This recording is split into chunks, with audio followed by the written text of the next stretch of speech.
एक समय की बात है। अफ्रीका के एक बहुत ही घने जंगल में शेरराज नाम का एक शेर रहता था। शेरराज जंगल का राजा था, ताकतवर, चालाक और बहुत घमंडी भी। वो रोज जंगल में घूमता और बाकी जानवरों को अपनी ताकत का रौब दिखाता। सारे जानवर उससे डरते थे और कोई भी उसकी मर्जी के बिना कुछ नहीं करता। उधर उसी जंगल के बीचों बीच एक बहुत बड़ी नदी बहती थी। नाम था मगरधारा। उस नदी में एक भयानक मगरमच्छ रहता था। नाम था गट्टू मगर। गट्टू कोई मामूली मगरमच्छ नहीं था। वो इतना बड़ा और ताकतवर था कि जब वो पानी में तैरता तो पूरा पानी हिल जाता। और हाँ, वो भी उतना ही घमंडी था जितना शेरराज।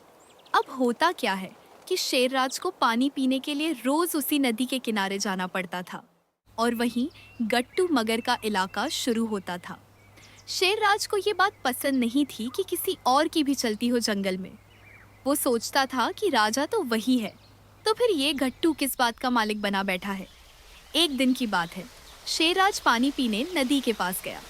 जैसे ही उसने झुककर पानी पीना शुरू किया, गट्टू ने अपना सिर पानी से बाहर निकाला और बोला, ए शेरराज, तू मेरे इलाके में आया है बिना इजाजत के, हट यहाँ से। शेरराज ने घूर कर देखा और बोला, तेरी इतनी हिम्मत, मैं जंगल का राजा हूँ, तू मुझे रोकेगा? गट्टू हंस पड़ा। राजा तो अपने इलाके का होता है, नदी तो मेरी है, और जब तक मैं जिंदा हूँ यहाँ मेरी ही चलेगी।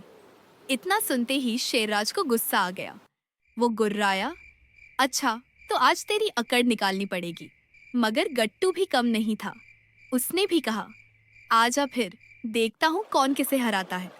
और वहीं से शुरू हुआ दोनों के बीच एक जबरदस्त मुकाबला।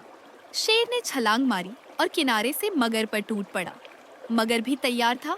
उसने मुंह खोला और शेर के पंजे को पकड़ने की कोशिश की। पानी उछल उछल कर चारों ओर फैल गया। आसपास के जानवर, हाथी, हिरण, भालू, बंदर, सब छिपकर देखने लगे। सबको लगा कि आज या तो शेर मरेगा या मगर। शेर की ताकत जमीन पर थी, लेकिन पानी में उसकी चाल धीमी हो जाती थी। वहीं मगर की असली ताकत पानी में ही थी। शेर ने कई बार मगर के ऊपर पंजे मारे। मगर की मोटी चमड़ी पर खास असर नहीं हुआ। मगर ने एक बार शेर की टांग पकड़ ली और जोर से खींचा। शेर पानी में गिर गया और पूरा भीग गया। अब लड़ाई मुश्किल हो गई थी। शेर को सांस लेने में दिक्कत हो रही थी और मगर उसे पानी के अंदर खींचे जा रहा था। लेकिन शेर भी कहाँ हार मानने वाला था। उसने एक तेज पंजा मारा मगर की आंख के पास और वो थोड़ा पीछे हट गया। यही मौका देखकर शेर ने बाहर निकलने की कोशिश की, लेकिन तभी गट्टू ने शेर की पूंछ पकड़ ली और पूरा शरीर घसीट लिया। शेर चीखा, छोड़, नहीं तो पछताएगा। गट्टू ने कहा, राजा बनने का शौक है तो दिखा ताकत। शेर ने अब पूरी ताकत से जमीन पर पंजे गाड़ दी और एक जोरदार दहाड़ मारी। उसकी आवाज पूरे जंगल में गूंज गई। कुछ सेकंड के लिए जंगल थम सा गया। उसी वक्त ऊपर से एक बूढ़ा हाथी आया। नाम था बुद्धा हाथी। वह जंगल का सबसे समझदार जानवर था और सब उसकी इज्जत करते थे, यहाँ तक कि शेरराज भी। उसने देखा कि दोनों लड़ रहे हैं तो बोला, बस करो दोनों, ये लड़ाई जंगल के लिए ठीक नहीं।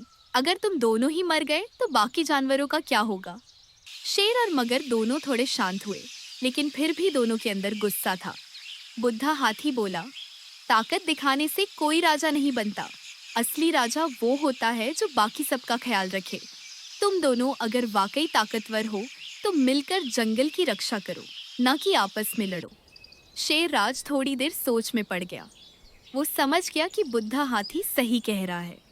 अगर मगर से दुश्मनी रखी तो नदी के बिना उसका गुजारा नहीं होगा, और अगर मगर हर दिन लड़ाई करेगा तो बाकी जानवर डर के मारे नदी के पास नहीं आएंगे। दोनों का नुकसान था।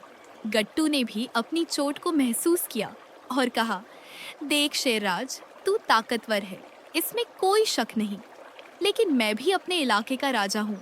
क्यों ना हम दोस्त बन जाए? मैं तेरे इलाके में नहीं आऊँगा, तू मेरे में मत आ। और अगर कोई मुसीबत आए जंगल में तो मिलकर लड़ेंगे। शेर ने थोड़ी देर सोचा, फिर मुस्कुरा के बोला, डील पक्की, लेकिन कभी जरूरत पड़ी तो तेरी ताकत की परीक्षा फिर लूंगा। गट्टू हंस पड़ा, तब तक के लिए तू अपने जंगल संभाल और मैं अपनी नदी। इस तरह दोनों के बीच की भयंकर लड़ाई एक समझदारी के फैसले पर खत्म हुई। जंगल में फिर से शांति छा गई। शेरराज और गट्टू अब भले बहुत अच्छे दोस्त नहीं बने, लेकिन जब भी किसी जानवर को जरूरत पड़ती, दोनों एक साथ मदद करने पहुंच जाते। धीरे धीरे बाकी जानवरों को भी समझ आया कि ताकत से नहीं, समझदारी से जंगल चलता है। और कभी कभी सबसे बड़ी लड़ाई वो होती है जिसे लड़ा नहीं जाता, बल्कि समझदारी से सुलझाया जाता है। और तब से शेर जब भी पानी पीने नदी के पास जाता, पहले गट्टू को एक मुस्कान देकर सलाम करता। गट्टू भी पानी से सिर बाहर निकालकर आंख मार देता। दोनों की ये अनोखी दोस्ती जंगल में एक मिसाल बन गई। कहते हैं आज भी जब कोई शेर पानी पीने जाता है और मगर पास में होता है, तो पहले दोनों एक दूसरे की आंखों में झांकते हैं, जैसे पूछ रहे हों, फिर से लड़ें क्या? लेकिन फिर मुस्कुरा के पीछे हट जाते हैं, क्योंकि लड़ाई में जीत चाहे किसी की हो, हार हमेशा जंगल की होती है।